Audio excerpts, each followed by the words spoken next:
ГСП онлайн. Городские новости сейчас. В поселке Водном прошел второй фестиваль военно-патриотических игр Куликово поле «Ратное поле России».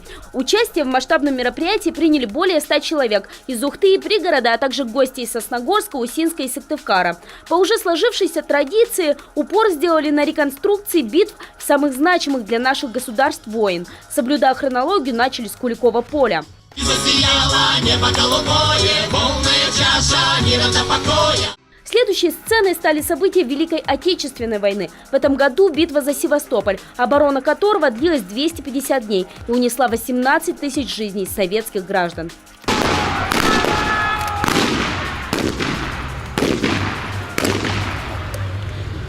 Самой массовой сценой фестиваля стал момент из афганской войны. Если в предыдущих инсценировках участники фактически актеры, которые лишь примерно могут представить себе ужас этих войн, то здесь среди участников реальные ветераны Афганистана.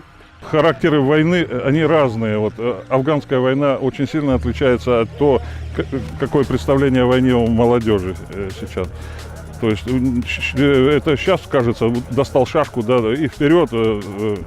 Такого не было. Афганская война, что и чеченская, в принципе, война, это позиционные войны были, это из укрытий, засад там и так далее. Такие полуподлые войны, не открытые, да, были. Чтобы передать особенность этой войны, участники инсценировали нападение маджахедов на колонну советских военных. Зрелищности в этой сцене добавляет и техника. Машины используются, чтобы показать чеченские события. Ими завершается экскурс в военную историю страны.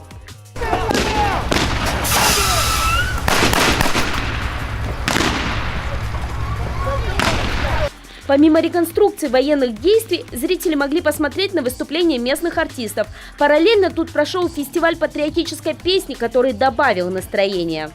Смерть не страшна, с ней встречались не раз мы в степи.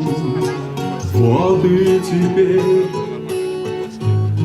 надо мною она кружится.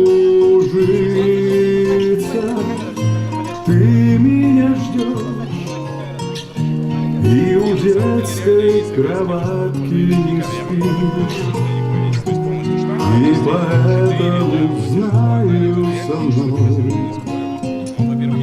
ничего не случится. Недалеко от поля, на котором проходило основное действие, можно было и подкрепиться кашей из полевой кухни. И несмотря на видимый развлекательный характер, организаторы фестиваля все же отмечают, у него особый глубинный смысл. Молодые люди должны видеть настоящие игрушки, да? Должны видеть воинов перед своими глазами, тогда они будут становиться такими же. Они должны воспитываться на подвигах наших предков, знать эти подвиги, знать героев своих, и тогда они будут стараться копировать. Если они будут видеть перед собой только банку пива от своих старших, они будут копировать это. Итоговой сценой фестиваля военно-патриотических игр, который можно назвать уже традиционным, стало показательное выступление хозяев Воднинского клуба «Пересвет». Продемонстрировать свои умения вышли около 70 детей и подростков, воспитанников клуба, и 20 взрослых, их наставников.